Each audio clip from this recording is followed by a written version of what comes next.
Läuft das Band? Ja, ja, dat. Dann los Jon.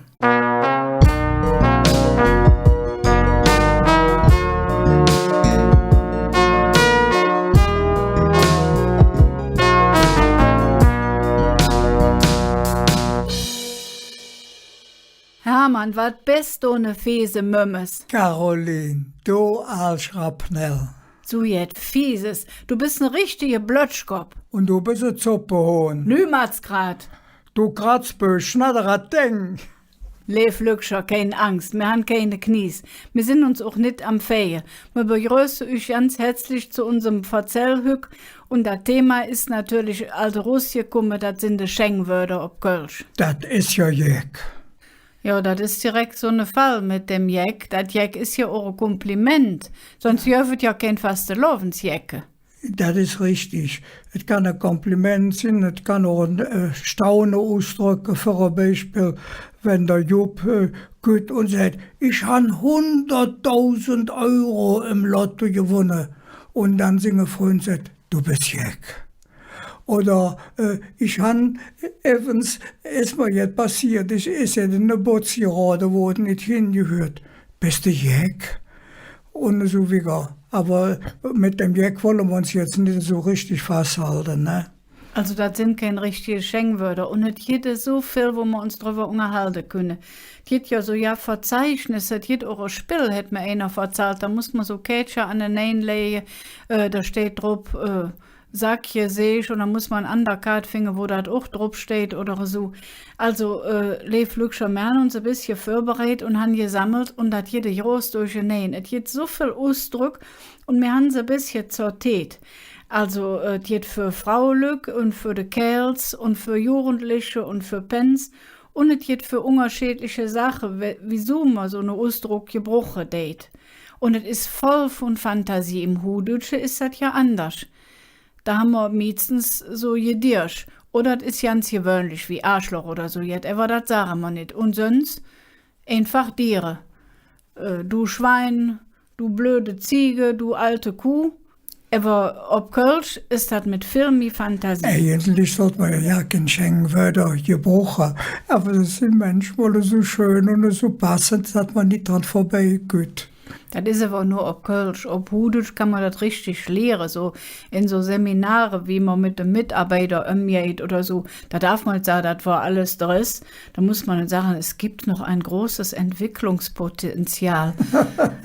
Oder sie sagen, oh, es geht noch viel hoch nach oben. Oder das ist, hätte damals der Schröder so schön gesagt, weißt du noch, das ist suboptimal gelaufen, hätte er gesagt. Ne? Ja, schön. Dann ist es doch besser so richtig deftig ob Kölsch. Ja, das bietet noch Spaß.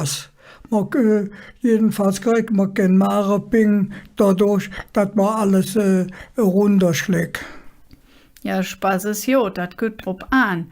Also, wenn über dich so ein Schenkwort gesagt wird, macht dir das ja keinen Spaß, ne? Naja, es gibt ja Situationen, wo man lachen muss, auch beim Schenken.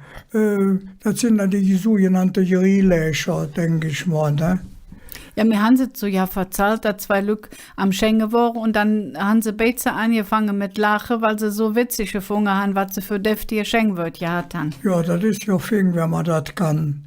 Also, der Sprachkurs fängt ja jetzt halt an, wie man merken kann.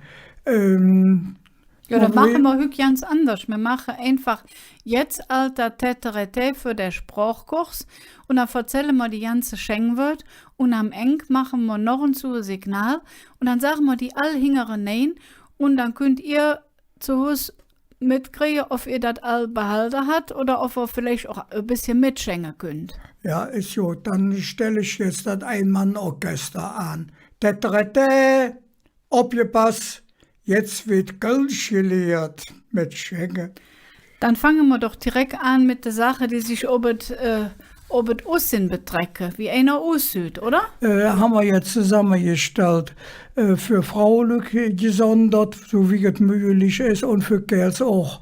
Womit fangen wir an? Mit der Frau oder mit der Kerls? Ja, mit der Kerls. Mit dem Aussehen. Mit den Kerls fangen wir an, da jedet ja viel mehr. Ja, dann fangen wir uns mit mir an, eine Plattekopf.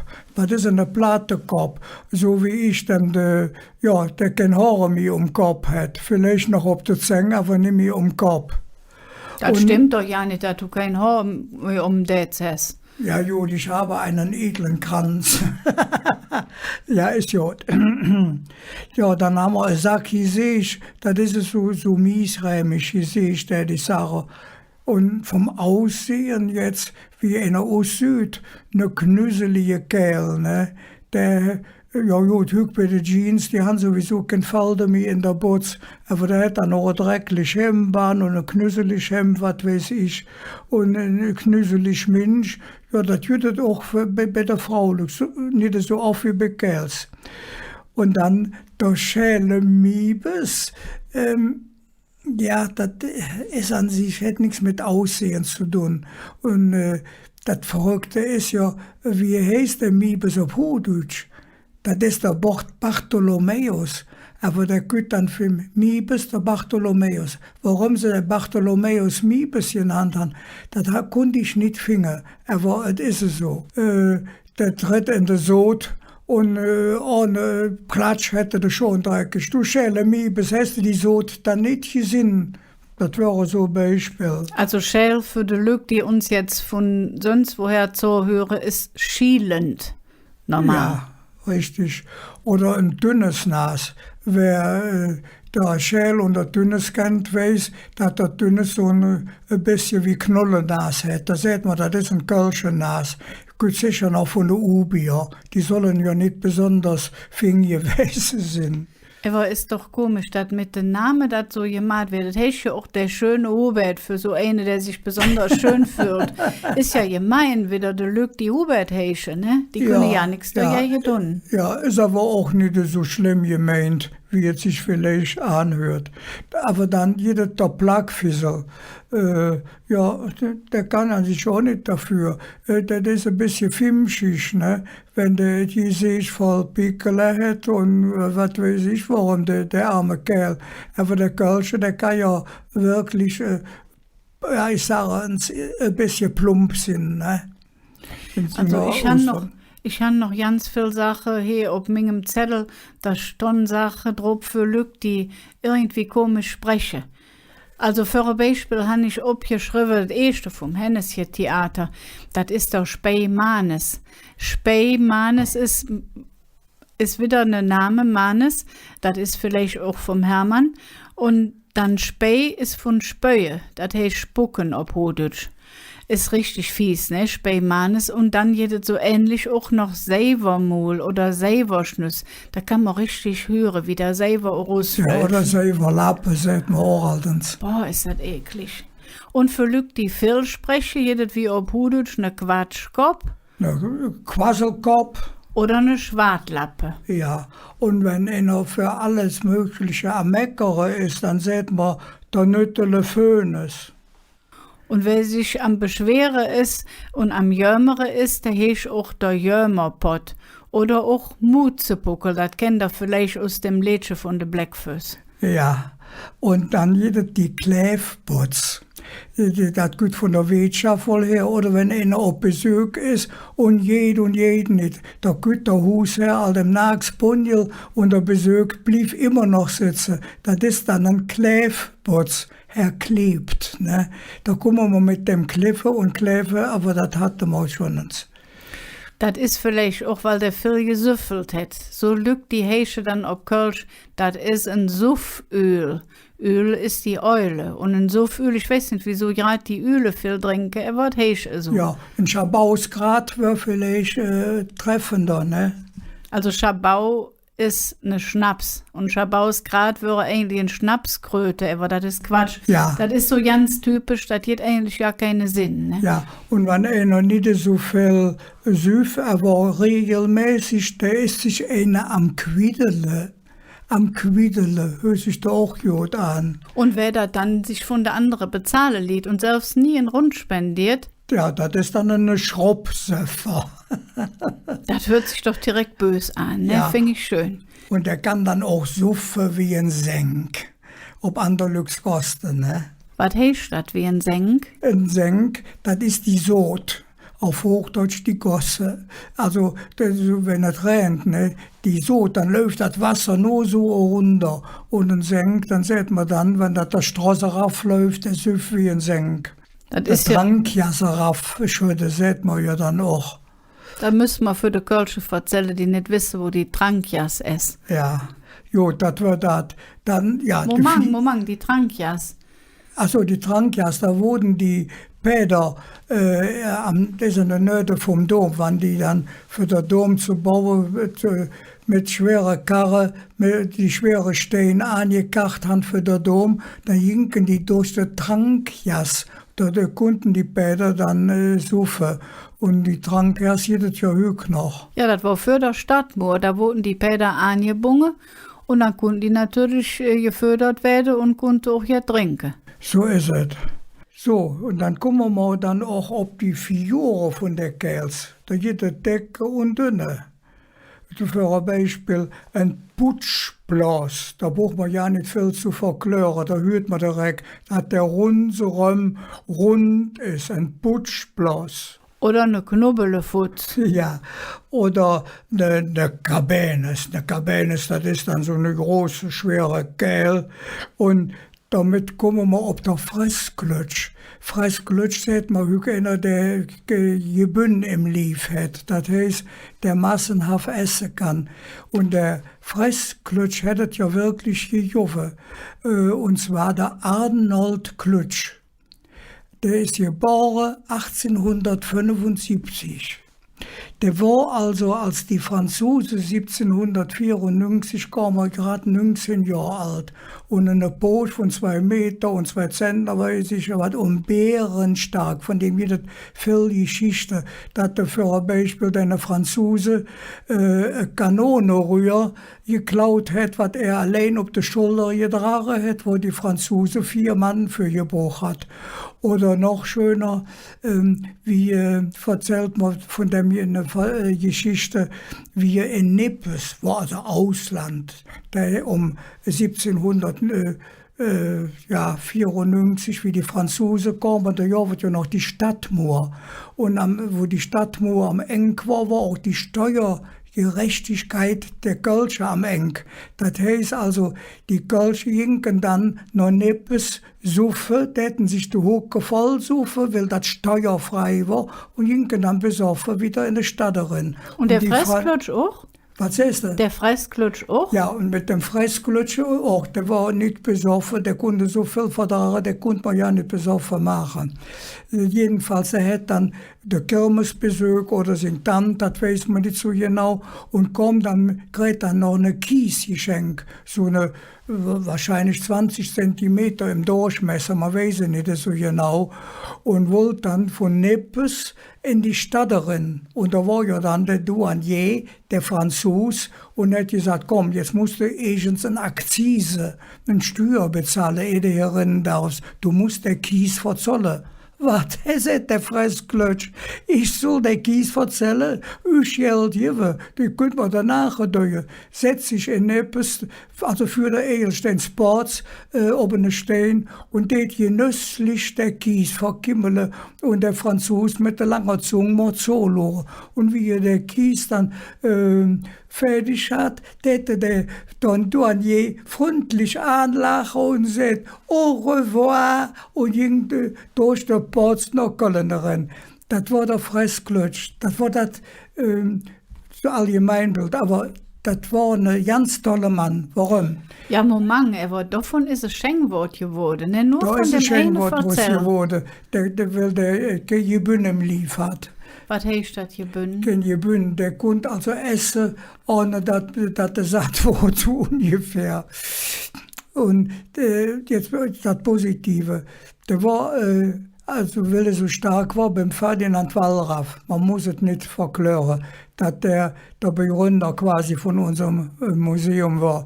Und der Wallraff hat ja dann für die Franzosen, die 1794 Köln besetzt haben, gerettet, was zu retten war an Kunstschätzen, und hat das in Singemhus gestapelt, im Treppenhaus, überall. Und der hat sich dann, der Fressklötsch, der Arnold Klötsch, ausgesucht, dass der ihm helfen soll. der konnte ja alles helfen, der hätte den Schrank allein, der Traber abtragen und weiß ich was, die Gemälde und alles Mögliche. Und so hätte Arnold Klütsch dann vom Ferdinand Wallraff gelehrt, was sind Kostbarkeiten, was lohnt sich, dass es uns Nachfahren noch interessieren könnte.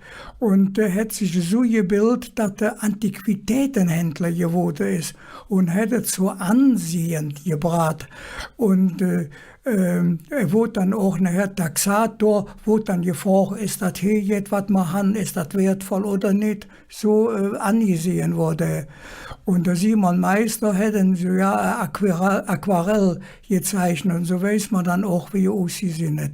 Aber das soll jetzt genug sein vom Freies-Klötsch, nur dass man so aufgerissen ist. Übrigens 1800, also er ist 64 Jahre alt geworden und hat also die Franzosen Krieg, die ja 1814 am Ende war, gut überlebt und mit seinem Freuchen dann noch schöne Jahre verbracht. Ist ja erstaunlich, ne? Da hätte einmal der Kies abgefressen und deshalb wissen wir heute noch jetzt von dem. Sonst hätten wir doch von dem Kerl, der in der Franzose zig Antiquitätenhändler, wo ja nichts mehr wissen. Ja, das war so sagenhaft, dass noch mehr Geschichte von ihm verzahlt wird. Aber das führt jetzt zu weit. Da könnte man vielleicht einen Abend, einen Tag für sich allein machen. Wir kommen jetzt vom Schengen auf, das wollen wir doch ja nicht. Ja. Jetzt haben wir mit der Dicke genug gehabt, jetzt machen wir wieder mit der Dünne. Da jedet doch Schmalbedach oder ein Schmalhandtuch. Ja, das sind da die Dünne. Da jedet aber nicht so viel von. Also findet man, so südet uns ja nicht so schlimm, wenn einer dünn ist. Ist ja auch gesund. Ja, und ne? wenn er besonders klein ist dann eben ein Fütsche an der Ed. Hört sich doch lieb an, ne? Ja. Das ist so klein, dass du den Foto über der Ed schraubst. Das ist wirklich lieb. Übertrieben formuliert. Das sind ja alles die Sachen von uns. Da kann man ja eigentlich ja nichts dran machen. Also wenn einer groß gewachsen ist oder klein, da messt du nichts. Das ist anders, wenn einer einen fiese Charakter hat, ne? Ja, für ein Beispiel die Fütschesvögler, ne? Die Kerls, die dann, wenn eine Staatsfrau Mensch die Finger nicht bei sich halten können und meinen, sie möchten ihm ein Fütschetätsch oder so. Das sind fiese Mümmese, wie man so sagt. Ne? Fiese Mümmes ist ja auch, wenn man die genau nimmt, echt eklig, ne? Ja, das hat mit der Nase zu tun, was da manchmal so rausläuft, ja. Ich mach mal flück wieder. Dann jedes ja auch noch, der schmeckt lecker. Der schmeckt lecker, das ist auch einer, der jedem Rock nachlässt und jedem netten Mädchen, jeder nette Frau nachlässt. Der schmeckt lecker. Kann aber auch sicher mit Essen handeln, der so richtige Jote Essen genießen kann. Das ist dann auch ein schmeckt lecker. Aber das ist doch eigentlich jetzt Schönes, ne? Ja, kann man so sagen. Also ich habe gefunden, dass ganz viel Ausdruck dafür da sind, wenn einer so ein bisschen lahmarschig, ne, das sieht man nicht, also langsam ist und ja. Nicht aus der Füße geht. Ja, das ist eine Plümmergröffer oder eine Schlappschwanz. Oder eine Pennbroder oder eine lahme Zümmelüm.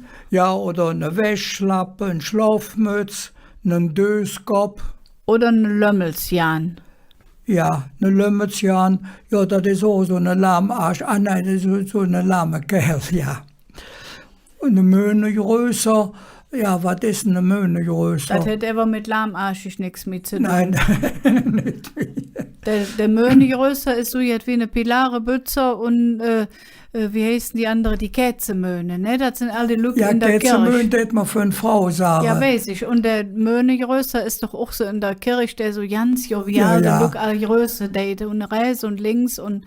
Ja, und eine Pilarebützer, das sind ja die Pilare, da stehen ja die Hilligefiguren drauf. Und wenn dann nicht an die Hilligefiguren dran gut täte, dann das Postament und das Pilarbützer. Und das sind dann die Pilarebützer. Das geht ja kaum noch, ne? Kann man sich, also wenn man hört, die Kirche hat ganz andere Probleme, das lassen wir besser. Ja. Also wir haben auch noch Ausdrücke gefunden, die haben mit dem fiese Charakter zu tun. Also fiese Mümmes hatten wir ja als. Ja, dann geht dann noch der Stinkstiefel. Und eine fiese Möpp. Ja, das ist ein hässlicher Hund. Also Möb ist ne Hunk, ne? Möb ist ein Hund, ja. Das ist doch grundsätzlich auch nicht negativ, ne? Nee, grundsätzlich nicht. Das geht ja wirklich, wo man sich auch gucken, das ist aber eine schöne Möb. Dann ist das dadurch, dass das dann fies ist. Ist es eine fiese Möb So und dann ist jetzt. es. So ist es. Dann geht es noch Hanak. Was Ja, ist das dann? ja, das ist ein krummer Hund. Ne? Das ist immer wieder beim Tier. Weißt du aber nicht, wo das herkommt, ne, Hanak? Nee, da habe ich keine Ahnung von. Aber wo das Wort Kotzkümmsche herkommt, das weiß man. Ja, das weiß man. Ich habe lange genug im Krankenhaus gelegen. Wenn man operiert ist oder auch sonst wie, dass man einen Brechreiz kriegt, damit das Bett nicht voll wird. Gute Schwester an, hier hat ja, Kotzkümmsche. Das ist also eine, wie sagt man dafür? Eine Nierenschale. Eine Nierenschale, du siehst es. Aber das sieht man auch für Menschen, die fies sind. Das ist so richtig Kotzkümmsche, So ne? ist es, so ist es. Boah, ist eklig, Das ne? ist so fies, dass man, ja, bitte reicht mir ein Kotzkümmchen nicht. Also besser ist, man sagt, einer ist eine krumme Hund, da hat man wenigstens nicht die komische Vorstellung, dass das auch stinkt, ne? Ja, okay. Eine Filou, das ist auch eine Schlitz, ja, eine viel, gut, das ist ein Französische vermutlich, ne? Aber das ist doch eigentlich nicht nur schlecht, ne? Eine Filou, das ist eine, ja, eine geräuschte, Eine Raffinete, ne? eine Raffinete, ja. Also kann doch auch jetzt Positives sein, Ja, ne? das ist eine, der hat auch eine Schlitz im Ohr, ein Schlitzohr. Anders ist, wenn einer pingelig ist, ne? Da geht auch eine ganze Rötsch Sache. Ich habe überhaupt herausgefunden, wenn die Kölsche viel Ausdruck haben, für darüber zu schenken, heißt es ja eigentlich, dass sie das Teil davon erst wichtig finden. Also für ein Beispiel, wenn einer pingelig ist, haben sie viel Ausdruck. Also heißt es, eine Jode Kölsche, die öfters eine ausgeben und ist evens nicht pingelig, aber großzügig. Ja, also Pingel, das ist jetzt mit kniestig, ne? Kniestig wie geizig. Das ist eine Knieskopf oder Kniesbügel, darauf alles, was weiß ich was. Aber pingelig, der ist auch eine Korinthenkacker, der ist pingelig. Oder ein Pingelsfurt oder eine Ätzezeller. Oder eine Kränzchenstrießer, da finde ich so schön, wenn man sich das vorstellt. Also einer, der so drupp ist, der so ja Klo noch drupp aufpassen, was passiert. Ja, okay, damit soll es aber dann noch genug sein. Ist dir das nicht vornehm genug? Willst du lieber über die Leute sprechen, die so... Ja, also kniestig, da hätte man auch noch ohne gewöhnlichen Ausdruck, der Mümmesfresser, ne? Der ist so kniestig, ja, da brauchen wir jetzt nicht wie fantasiemäßig auszuschmücken. Der kniepig, ja. Ja, und mal dann besser. die Bangebutze oder eine Bangendresser, ja, eine Zimmerlem, ja, küste Hück nicht, küste Moje. Und dann lügt die einfach auch dumm sind, ne? Da habe ich uns hier geholt, der ist zu blöd für zu Driese. Naja. Das ist ein bisschen, ist gewöhnlich, aber ich habe nicht geholt. Also Ja, jede doch so ja, setzt, ja. ne? Oder hat eine Hau mit der Pfanne, ne? Er hatte einen Schlag mit der Pfanne auf den Kopf und das hätten wir Deutsch gemacht, ne? Er hat eine Hau mit der Pfanne. Oder ist einfach eine Blötschkopf. Ja. Was ein Blötsch ist, müssen wir das verklären? Ja, das ist eine Delle, ne? Uns zinnerne Kaffeekanne hat an der Schnute eine Blötsch. Unsere zinnerne Kaffeekanne hat an dem Ausguss eine Delle. Eine Delle oder vielleicht auch ein Bühl, ne? Kann man das auch sagen? Ja, du kannst auch einen Bühl haben, das ist dann eine Delle nach außen. Vielleicht kann man auch sagen, wenn der grundsätzlich, wenn man den nicht richtig ernst nehmen kann, das ist eine Flabes.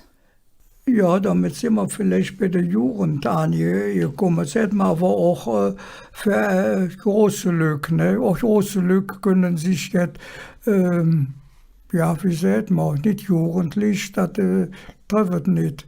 Jetzt lebst du nehmen, ne? Ja, und der Flabes ist einfach nicht so richtig fies. Der ist einfach nur nicht richtig ernst zu nehmen. Das ist Aber ein Lebekerl, aber eine kleine Flabes. ja, da muss man, glaube ich, auch aus der Situation dann besser verstehen. Ne? Ja. Was man direkt versteht, ist eine, wo man sich nicht drauf verlassen kann. Das ist der Lass mich schon. Das ist der Lass mich schon, so ist es. Und da jedes welche, die neugierig sind, das ist dann ein Schnöfnas. Das ist doch süß, ne? Ja, Und dann jedet noch die Lück, die sich anklöstere. Die heißt so ob Kölsch die Arschgrüffer. Gruffe heißt kriechen. Und dann kann man es direkt verstanden. Ja. Und Anjefer hatte man das schon. Ah, Ein nee. Strunzbügel. Ein Angeberbeutel, eine Strunzbügel. Also eine Bügel kennt ihr ja all vom Fastelof und der Kamellebügel, wo man das, was man gefangen hat, rein kann. Und so haben wir dann der Strunzbügel. Und als letztes hätte man noch der Schmarotzer. Das ist eine Köttnüssel. Ja, und ohne Schraubsöffer ist an sich auch eine Schmarotzer, ne? Ja, aber der Hatte man Köttnüssel, schon. Kötte ist ja, dass man so rumläuft und ein bisschen beddele date, ne? So, jetzt sind wir endlich durch mit der fiese Ausdruck. Jetzt hatten wir gesagt, machen wir das eng so, wir sind vom Sprachkurs und mit uns das jetzt alles hingerein, nein, noch so richtig wie eine große Schengerei bringen und ihr könnt zuhören, ob ihr das versteht oder vielleicht so ja auch alt mitmachen. Ja, dann könnten wir uns das Ein-Mann-Orchester, Teterete, Jetzt jede Wigger mit der Schengerei. Du Platekopf, du sag ich sich, du knüsselige Kerl, du schäle Miebes, du dünnes Nas, du Plackfiesel, du Halfjahang, du Speimanes, du Severmol, Quatschkopf, Quasselkopf, Schwartlappe, Nöttele Föhnes, Jämmerpott, Mutzepuckel, Kleffputz, Schabausgrat, Sufföl, Putschbloss, Knubbelefutz, Fressglötsch, Kabenes, Schmalbedach, Schmalhandtuch, Fötsche Anderät, Fütschesföhler, Plümogrüffer, Schlappschwanz, Pennbroder, Lammerzimmerlim, Wäschlapp, Schlafmütz, Döskopf, Möhnegrößer, fiese Mümmes, Stinkstiefel, fiese Möpp, Hanak, Gottskümpsche, krummer Hunk, Filou, Bohrer Bellremmel, Korinthekacker, Pingelsfurt, Kränzchenstreßer, Ätzelzeller, Knieskopf, Kniesbügel, Raff alles, Mümmesfresser, Schroppsöffer, Bangebotz, Bangendresser, Blötschkopf, bist du blöd für zu drieße, Ritzchensfäger, Kesselflicker, Flabes, Nümatzgrad, Stinkstiefel, Los mich schon, Schnöfnas, Arschgrüffer, Strunzbügel, Göttnüssel, Pilarebützer. So, das Wort. Teterete. dat woret wieder füg. Er hat selbst gesinnet, jet so viel fiese Ausdruck für Kerls, dat man für de Frau lügen Podklav mache. Dat güt dann in der nächste Woche. Ist dat nit all jeck? Tschö.